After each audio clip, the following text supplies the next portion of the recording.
No, I'm no longer blind. I'll tell you this.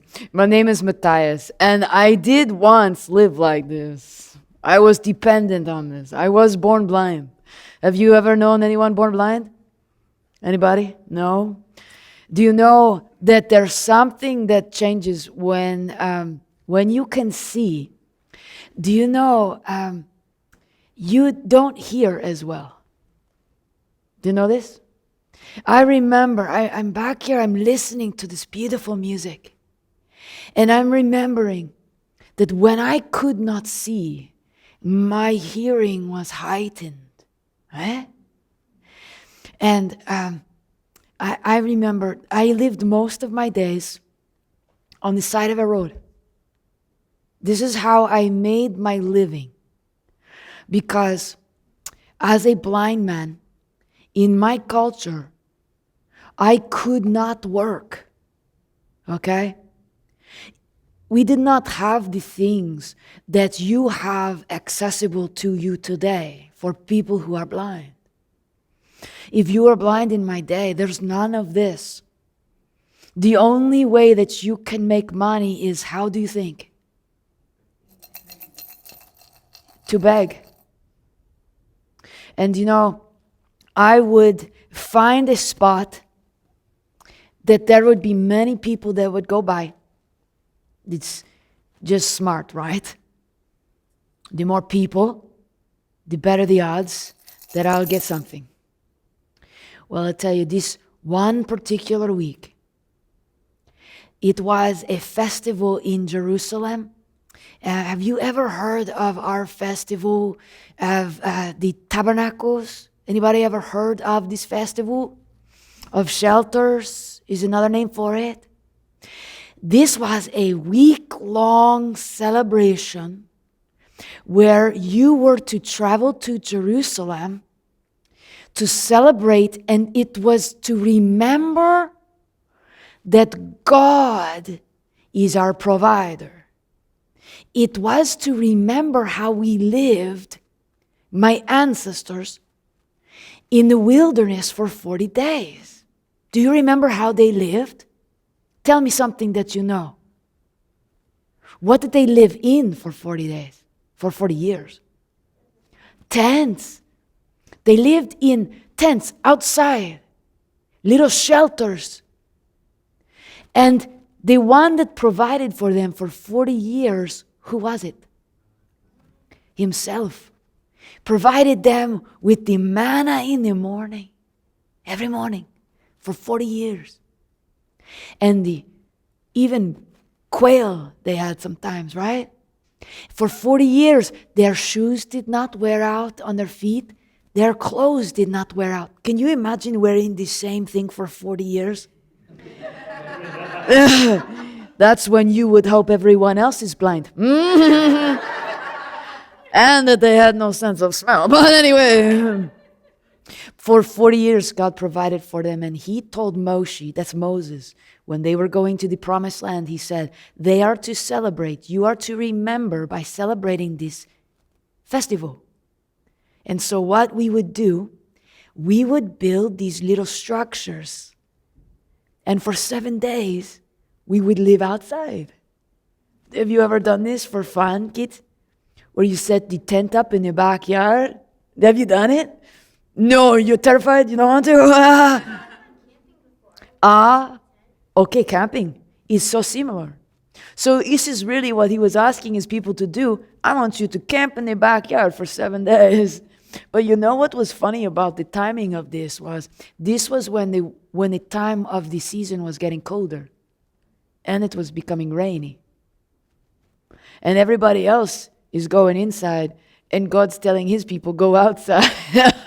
It's funny, right?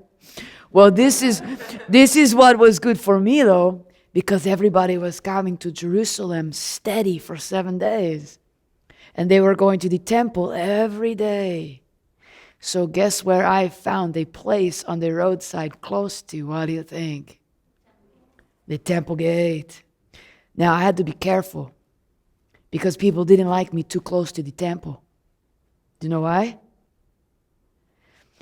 Do you know that if you are born blind, or if you had a disease or an infirmity like you are lame, you were considered a sinner.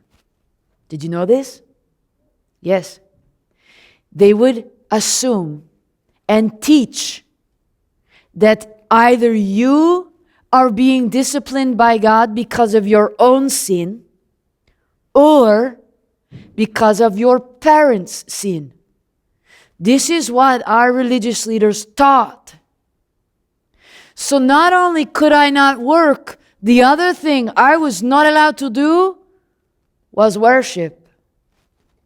I could not go into that temple. I was considered unclean sinner. So I could sit close by, but not too close. And I love children. Don't you love something about them? They just say what they think, right? So many times while I'm sitting on the roadside, begging, I hear the children go by. And the children say to their parents, "Who sinned, Ima? Abba? Was it his father or his mother? Or was it him that sinned?" I didn't get offended at this. They're children, right? They ask things. They're curious, right? But on the last day of the festival, it was the second Sabbath. These men are coming by. Now listen, I can hear really well, right? Some people think as they pass by that I don't hear what they're saying. Come on, I'm blind, not deaf. And I hear them saying, "Let's go to the other side." I know. They're going to try and walk more quietly so that I don't know that they're there and they're not dropping anything in my little cup. I'm not stupid. But this time, this was a grown man. I could hear his voice say to his rabbi, I heard him say, "Teacher, who sinned?" Can you believe this? Grown man said this. Who sinned? Was it this man or his parents? I'm like, seriously. Can you wait a little bit? You know what I mean? But I think at least they're noticing me, right? So many people, they just don't even look at you. You don't have to be blind to know someone's ignoring you, right? So this teacher, I am expecting to hear the same normal answer. Come up with something, either me or my parents. But this is how he answers. And this caught my attention. He said, "It was not this man's sin, nor his parents' sin." What?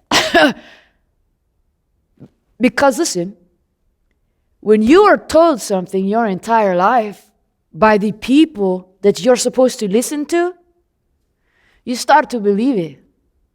Do you know this? I've been told my whole life that it was because sin that I am born blind. So obviously God is angry at me or he's angry at my parents, and this is the punishment. And I'm not worthy to be in his presence. I believe this at this point in my life. But when this man says it's not because of sin, well, now, I did not stand up, but inside I stood up and I want to hear, what is your solution? What is your answer, teacher? And you know what he said? He said, "This man is blind so that the works of God can be displayed in him." Excuse me? What does that mean? And the next thing I heard him say was, I didn't understand it. He said, "While it is day, we need to do the works of my Father who sent me. Because night is coming and nobody can walk in the dark. But while I am in the world," this is what he said about himself. Are you ready? "I am the light of the world."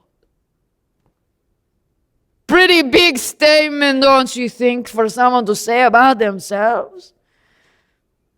But this is the Jesus that I've been hearing people talking about. And do you know the next thing I hear? You ready?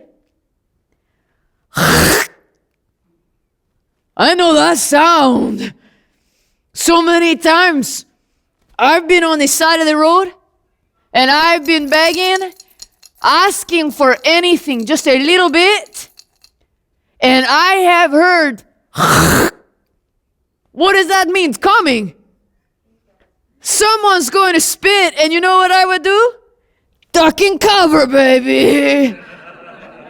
I know this one, so I did. I duck and cover like this, and the next thing I heard was it hit the ground. Right beside me.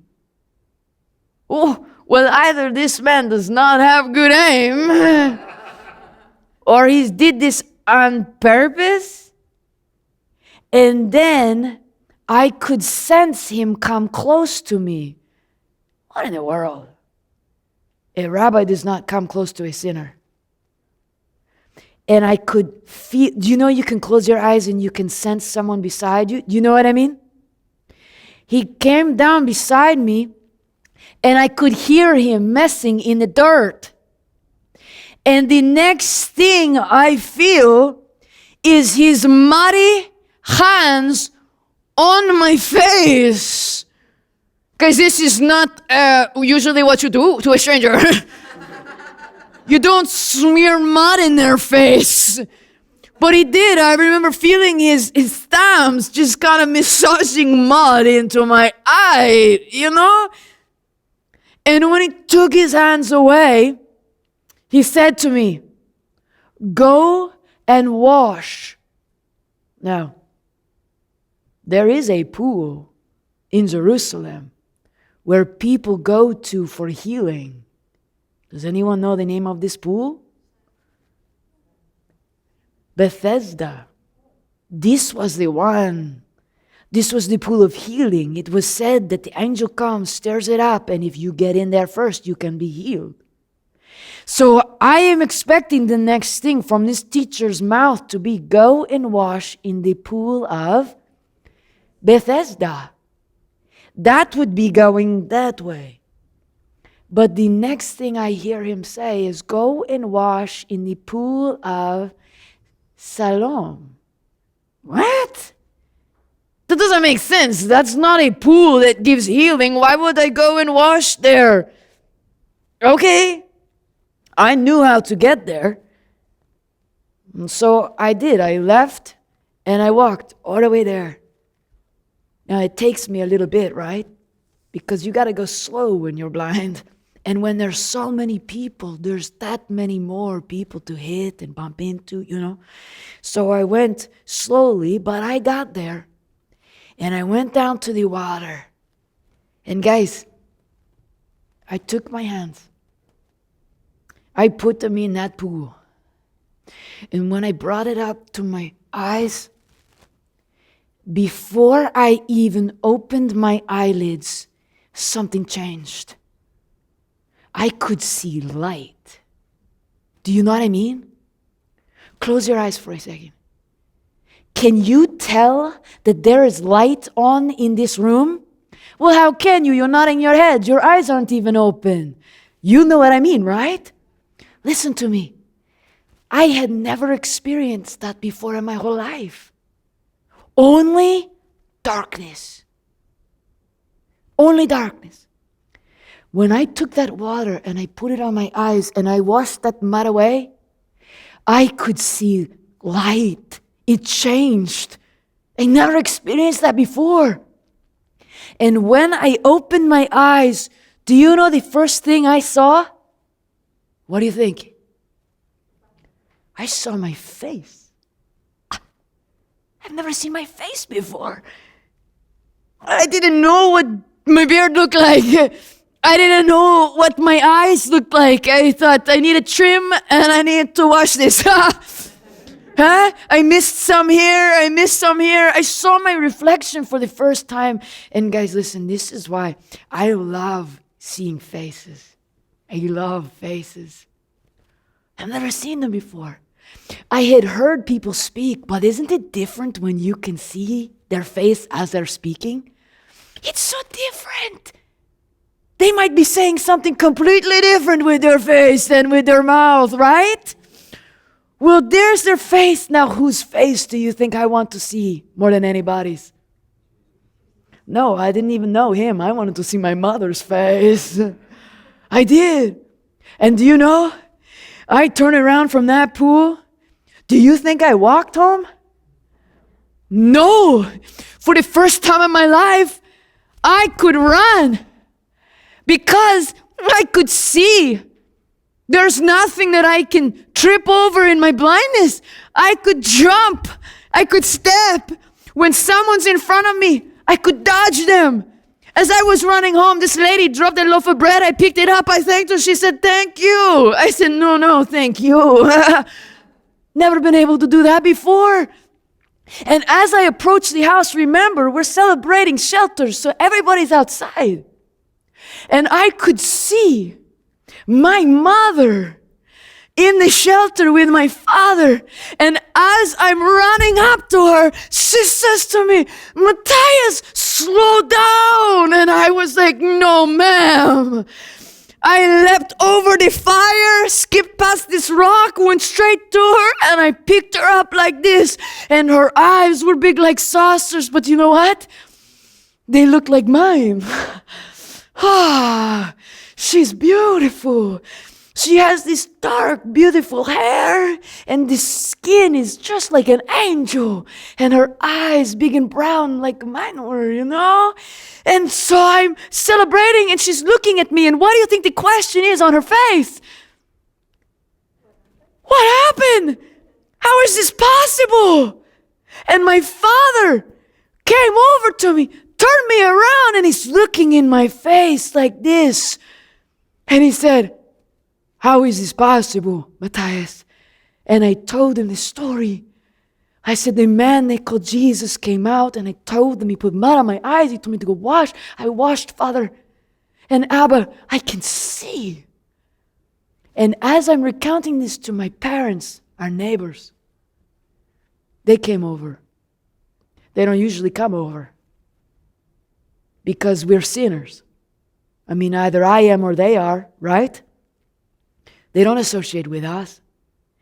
They came over, and I could hear them saying, "Aren't you the man? Aren't you that beggar that stands day and night and sits and begs?" And before I could answer, one of them says, "No, it's impossible. It's just someone that looks like him." And I said, "Excuse me, it's actually me." "No, it can't. No, it is. How is it possible that you can see them?" And I said, "Well, let me tell you, I just told them." And I recounted the story again. Now, my mother and my father were excited when I told them this story. These ones weren't excited. Do you know why? Because as soon as I said the name Jesus, I could see their face change. And they said, "We need to take you to the temple to talk to the Pharisees, to talk to our leaders." Do you know that the Pharisees, our religious leaders, had set out word and said, if anybody sees this Jesus, you are to report it immediately to us, or we will send you out. You will no longer be welcome in the synagogue. They don't like him, do they? No. And they said, "You need to come with us because you've seen Jesus." I said, "I haven't seen him yet. I saw my face. I saw my parents. He just spit on it. Come with us." Okay. We went to the temple, and when we went inside, listen to me, I've never been in there before. It was incredible. It's just massive. And so I'm looking around like this, and I see my neighbors talking to the Pharisees. They're having the conversation. And at one point, the Pharisees look over at me, and they say, "Come here, boy." Okay. I walk over to them and they say, "Tell us, are you the man that was born blind?" "Yes." "How is it that you can see?" And I said, "Well, I already told them. I thought they just told you." They said, "Tell us." "Okay." "The man they called Jesus," they don't like this name, "he came and I told him, he spit on the ground, made the mud, send me away, wash it, and I can see." And they said, "This man is not from God." How is that possible?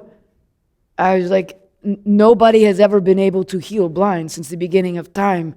How are you saying that this one is not from God? And they started arguing among themselves. They said, because he healed on the Sabbath day. They are angry that he healed me on the Sabbath day. They're not excited that I can see and have regained the possibility to have a life. Listen to me. For the first time in my life, this means I can work. I can be married. I could have a family of my own. They aren't happy for me at all for this. They just are thinking this is another reason for us to hate Jesus because he breaks our laws. Really? That's all you care about? But they're arguing with each other and saying, well, how can he be a sinner if he can do such great things? Well, he would not be from God if he doesn't. They're talking like this. And then they all look at me again. You talk about the hot seat, huh? And they looked at me and they said, who do you say that he is? And I said, he must be a prophet. Well, now, they don't want to hear this. Because if he is a prophet, that would mean that the words that he is speaking are from who? From God. And if they are from God, then who needs to listen to them? They do. And they did not want to listen. La, la, la, la, la, la, la. And so when I finished, they said, no, we refuse to believe that you were even born blind. You're lying. Why would I lie? It wasn't my idea to come to you. These guys took me. And the neighbor said, we can go and get his parents. And they said, bring them as fast as you can. Oh, okay. About 15 minutes later, my parents walked in. And they stood before these Pharisees. And they looked at my parents, my father. And they said, tell us, is this your son? Was he born blind? And if he was, how can he see? You know, my father said, he's not stupid. He knows that they're trying to trap him. He said, this is our son. And yes, we know he was born blind. But as far as how he can see, he's old enough. Ask him. Okay. Well, these guys are agitated at them, listening like this. So as soon as my father finishes, they all looked at me again and they said, how is it that you can see? Okay, now I'm getting a little annoyed, I'm being honest. And I looked at them and I said, see, it's funny, I've already told you once. Do you also want to become one of his disciples? Is that why you're asking? Oh, they did not like this at all. They looked at us, they looked at me and they said, this one, we don't listen to him, we listen to Moses. We are disciples of Moses. We listen to what he has said. You are this man's disciple who does not come from God. He is a sinner. You have been listen to this. You have been a sinner since birth. And you would try and teach us? No skin off my back. And they looked at me and they said, get out. Get out. You are not welcome here. in the house of God. Well, I was never welcome to begin with. I'm not really missing out, am I?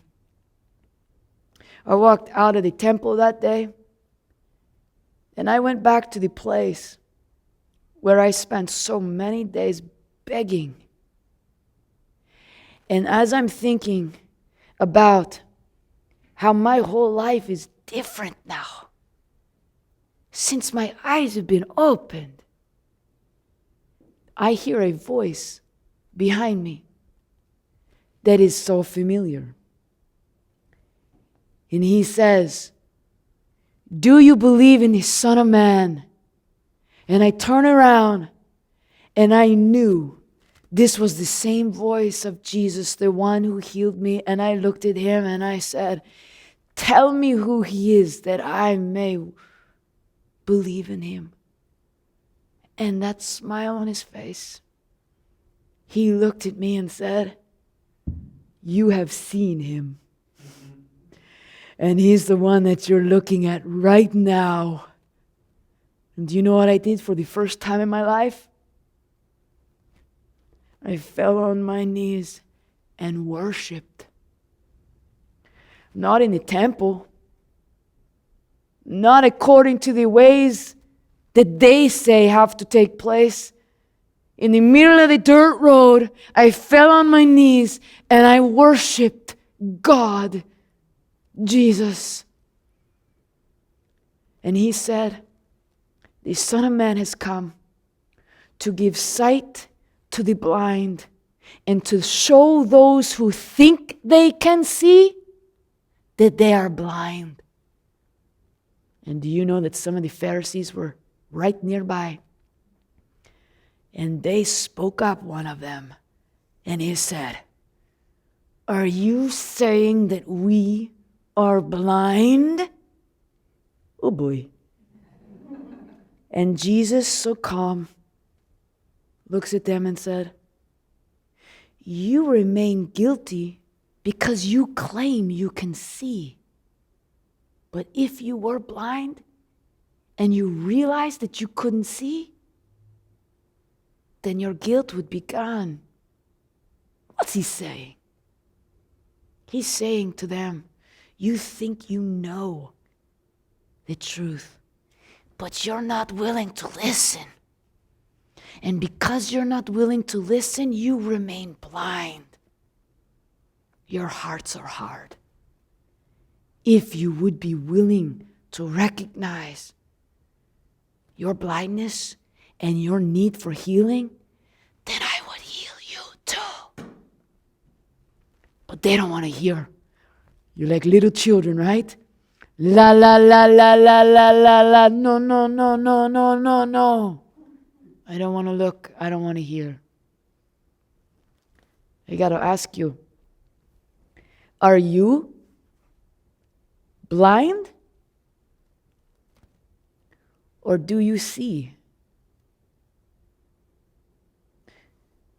Are you willing to listen to what Jesus has to say and receive his gift of life? This is how you are healed spiritually, to be able to see the kingdom of God. Only if you're born again. But if you're not willing to listen, if you've never said yes to Jesus, he would not shy away from telling you right now, you remain in darkness.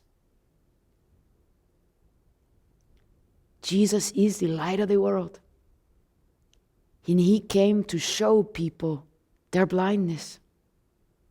But some people, many people, they hide from him. They run from him because they like the darkness. And they don't want the light to shine on what's going on in them, the truth of their hearts. But would you be willing to come before God and say, reveal to me my sin, bring it into the light, and cleanse me from this, that I could see and walk with you. Only He can do this miracle. Okay? Thank you for letting me share my story, okay? We'll see you again. Did you see that? We'll see you again sometime. All right.